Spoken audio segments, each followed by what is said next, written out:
Hey, good morning. How y'all doing? It is Well Red Beard, and it is a damn fine day to talk about a book. And today we're going to talk about The Picture of Dorian Gray by Oscar Wilde. This is a reread for me. I did this book 15 ish, 18 years ago when I was trying to do the BBC's top 100 books of all time. And, this is pre Goodreads, pre anything like that. So I was just reading them and not really reviewing them, anything like that. I mean, I think I did 40-ish books on the list. Some of them, um, you know, um, young reads like Charlie and the Chocolate Factory. Some of them just sloggy, huge reads like War and Peace. But I did like 40 books, and this has always been one of the ones that I held on to from that time. This and Watership Down, and I remember loving Corelli's Mandolin, and there were some other books, but this one is one that I held on to, as being a book that had some horror themes there to it, and really just loving it, and really loving Oscar Wilde's style. Like what I had forgotten was how chock full of just cool ass quotes this book is. I mean, it's very um conversational in that way, but like when we're talking about, because it's a lot about art and life, and art versus, I don't know. But what I'm trying to say is there are a ton of wonderful quotes in here, and I'll read you some of them as part of this. But yeah, I really like this book. It's still a 4-star read for me. I mean, it's not 5, but probably close. I think I like it more on second read. I mean, I read differently than I did, 18 years ago. And I really enjoyed this. Now, I mean, the general gist is that we have Dorian Gray, who is a young, very very attractive man who gets a painting done of himself, and in doing so maintains his beauty physically while the painting wears his aging, but also his sin. I mean, the painting wears the marks of the sins that Dorian Gray commits in real life. We have an artist. We have kind of like I guess a man of society. I don't know what to tell you. Lord Henry is his name, and then we have Dorian, and that's kind of your circle of characters. Dorian again gets the painting done.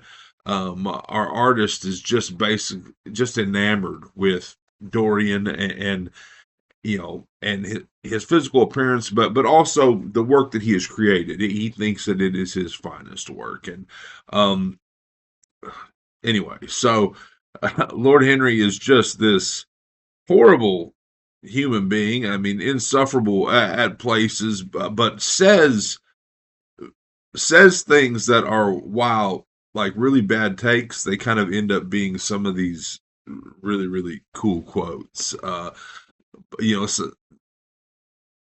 like one like, I'm just going to summarize this, but one was like, the only way to overcome temptation is to yield to it, or so he's very like um I mean, just morally inept. I mean, if you can do something that is immoral and get away with it, I mean, that's kind of like his thing. So anyway, we get to a point where Dorian is just also not a good person. He meets a woman, Sybil Vane. He falls in love with her. Um, he falls in love with this idea. She's like an actor in these plays in like the slums, not like a high society type situation. Takes like Lord Henry with him to go watch her, and she has an off night, and because of that he wants nothing to do with her, because now, well, she's, the thing I loved about her was her acting prowess, and anyway, just treats her like dog shit, but goes to like call on her the next day to kind of apologize, and she's committed suicide. So he's got that on his hands, and at one point the brother of Sylvain tracks him down, and I'm talking way in the future, like 15 years in the future, and wants to kill him for what he's done. And he's like, it can't be. How long ago did you say your sister died? Look at me. Take me to the lamplight. Take me under the street lamp and look at my face. It can't have been me. I'm too young to have been around to kill someone or to, be with someone 15 years ago. Anyway, but his sins just spiral. His sins just continue to soil him, thus soiling the painting. But it's just a cool story. I'm going to get into some of those quotes here in a second. But our ending to this book is good. It is a cool ending to the book on what happens, because he goes. The painting haunts him. It haunts the absolute shit out of him. And I'm not going to tell you exactly what happens, but at the end of the book, he goes to destroy the painting, and like it ends suddenly. Like there's no dragging this ending out. There's no, well, let's see what our characters are up to, a year in the future, I enjoyed that. Like the ending is very, very sudden, and yeah, and perfect in my book. So, I really like this book. As far as classics go, I've always talked about it as being one of my favorites. Real brief on the edition. I love these Barnes & Noble leather-bound, floppy editions with painted edges, and they're just, they've got end papers, and I love these editions. But there's not a lot of books in these editions that are adjacent with the stuff that I've read. And if you follow me, I got Frankenstein right there for my birthday. And then I went, like, because I liked it so much, I went and got Dracula, and I went and got Dorian Gray. Now Frankenstein was a first read for me. I wanted to read it back in October. Dracula and Dorian Gray were rereads, but because I liked the edition so much, and I hadn't reviewed them. I'd read Dracula and Dorian Gray so long ago that I hadn't come here and talked about them, and I wanted to wave these pretty books around. So now I have redone Dracula and Dorian Gray. Now, nothing against Jane Austen. Like, I will probably read Jane Austen one day, maybe. But like I said, there's not really any other books available in these editions except for Dr. Jekyll and Mr. Hyde by Robert Louis Stevenson. I will probably pick that one up and do it, and that would be a reread as well. But like I said, they've got some Jane Austen ones and stuff, and I don't know that I want to go that far as to reading them just because I like the editions. Anyway, but yeah, super enjoyable read, and the language isn't hard to follow. And while society in this world is completely different than ours, it's not really hard to follow. So let's talk briefly about some of these quotes. I actually pulled up something over here that has some of them, but so one that really got me, it's a quote about books. Again, I like bits about books in my books, but that was a little bit much there, wasn't it? Anyway, but it said, the books that the world calls immoral are books that show the world its own shame. I mean, just a lot of these are quick and brief, and just so you're like, that's a cool line, I mean, there's one that says, you will always be fond of me. I represent to you all the sins you never had the courage to commit. Experience is merely the name men give to their mistakes.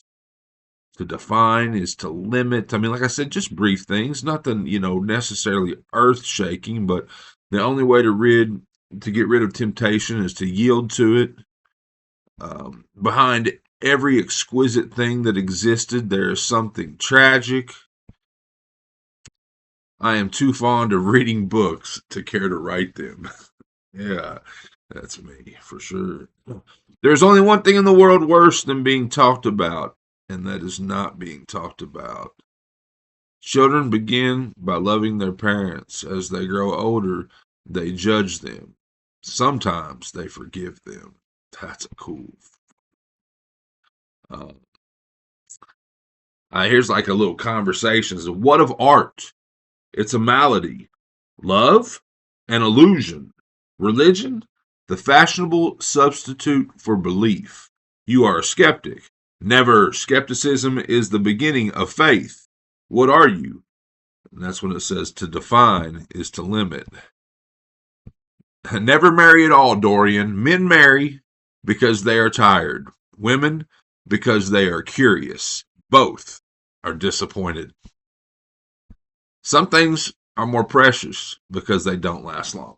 And I'm going to stop there. But I mean, if you go to Goodreads, there is a page full of quotes from this book. And to me, that's my favorite part about the book. Now, look, I love that it is a classic, that it's well written, that, there's not, I mean, it's horror, but it's a subtle horror type stuff. I love that it is a classic that is easily consumable, in my opinion, and it's got horrific themes, which is, kind of my genre of choice. But my favorite part about this are the quotes. I mean, the one line little, just smack you in the mouth quotes that I'm a huge fan of. So that's it. This has been Well Read Beard. 4 stars for me. Probably, I mean, a little higher. Approaching 4.5 for sure. Not ready to call it a 5-star read, but definitely one of my favorite classics for sure. So this is The Picture of Dorian Gray. This has been Well Read Beard. I hope you enjoyed it. I hope you're enjoying all your books, all of them, as much as I am. If not, you are reading the wrong damn books.